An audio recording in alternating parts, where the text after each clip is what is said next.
Good afternoon. I am Fiona Evangeline, audiovisual editor on the project Revisiting India's Architectural History, Tracing the Women Practitioners of 20th Century India. This presentation was put together by myself and Purnima Francis, who joined us recently, and Vishita Shah, the principal investigator and interviewer on the project.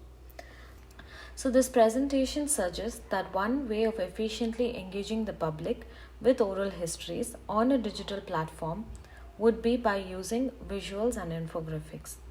So, before we move ahead, I would like to present an audio montage from the project. My father was a lawyer. My brother had already, I think, joined law, one of them. And I had decided, no, law is not for me. I didn't like my father's life of, sitting there from morning till evening, and mommy was always complaining that he had no time for the family or for her. My father was in the civil services and he was in the state services, basically Punjab state services, and so he used to be posted around. My father wanted me to join IAS, but I lost my father at a very young age. I was 12 only, and then I thought of many professions like engineering, textile engineering. My father felt that I have a good, strong hold on my pencil. He helped me to draw, to express myself. My father was a training officer in National Fertilizer Limited. Then my father went to Chandigarh when the capital was getting established. That is in 1953 or 54. So then he, at the capital complex, he did electrical work for all the three: the Secretariat, the High Court, the Assembly, and all the important things. Both the grandfathers, by mother's side and father's side, both were engineers. And my father, who was also an engineer, obviously was young. He had just joined work, and he joined that project in Bhubaneswar, in Hirakud. Her father was a collector. So he was in the Indian Civil Service, the ICS, which was basically the British administrative service in India. And he died in 1935, so probably at the age of 34, very, very young, and very sad. And his wife was left a widow with two very young girls. My father was in the armed forces. So we were moving all the time. I was always just interested in sketching, and sometimes there would be a carpenter sitting there and I would sketch him, My father was a sculptor. He decided to do masters in sculpture, and he went to study masters in 1967 that time. And so 2 years he spent in Oregon, USA, and it is then that he was introduced to this new field of study called architecture, and he was totally enamored by it. So he decided that his daughter would study architecture.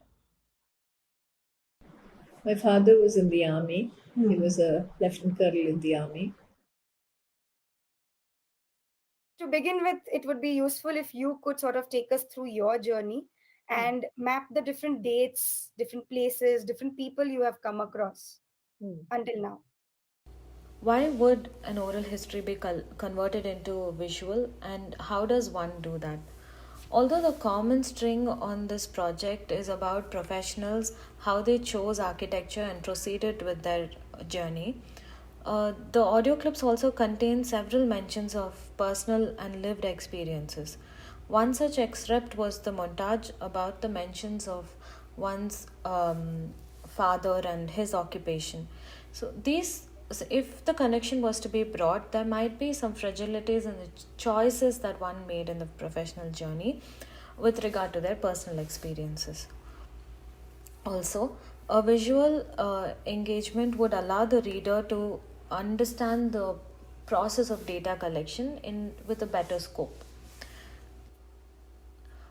Also, we did try making IGTV videos for our social media platforms, which were more promotional in nature, and it helped in creating awareness about the project rather than ensuring learning in the process.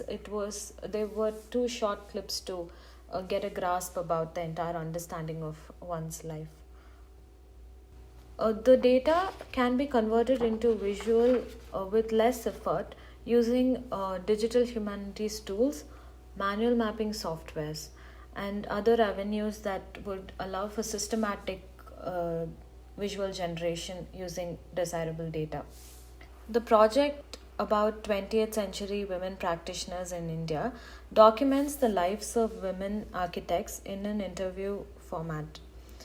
At this point, the project is focused on collecting the narratives of first and second generation women practitioners and how they were extending the idea of practice beyond architecture. Their contributions in different locations within the country and different fields of built environment planning and understanding that they were involved in.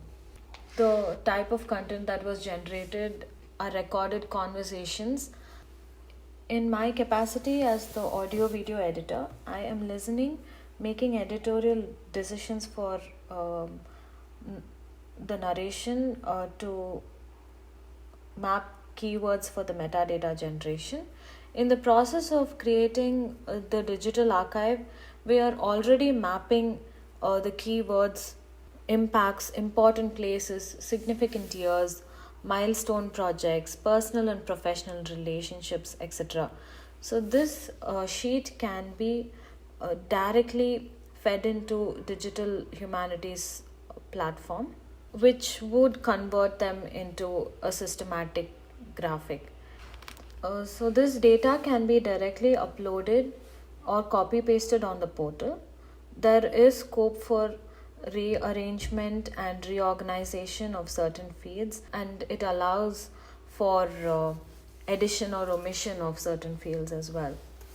Steps 3 and 2 are more or less a back and forth process where the data can be organized and reorganized like a game, and the choice or type of graphic can be flipped across.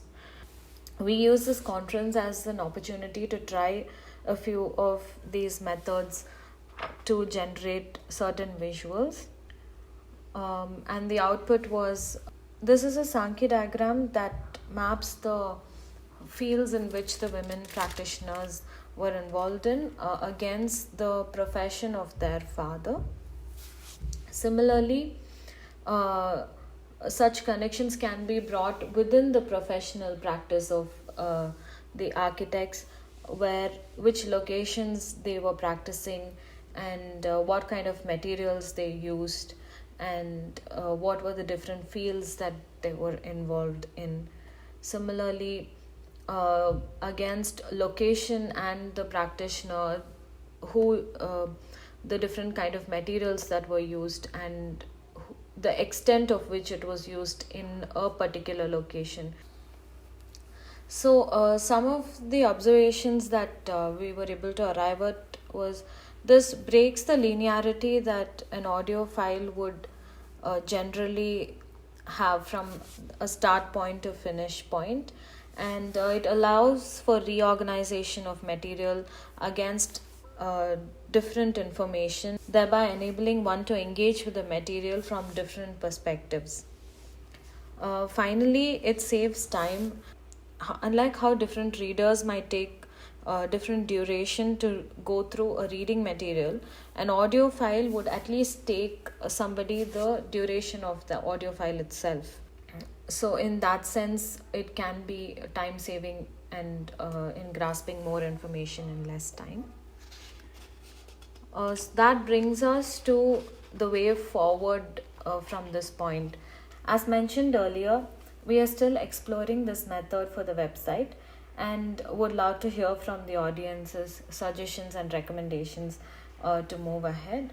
While that being said, we are still unaware if this method would allow us to view the relationships in individual audio clips within the audio clips of a single architect, or would it affect the reading of oral histories? Would it alter the understanding of these audios?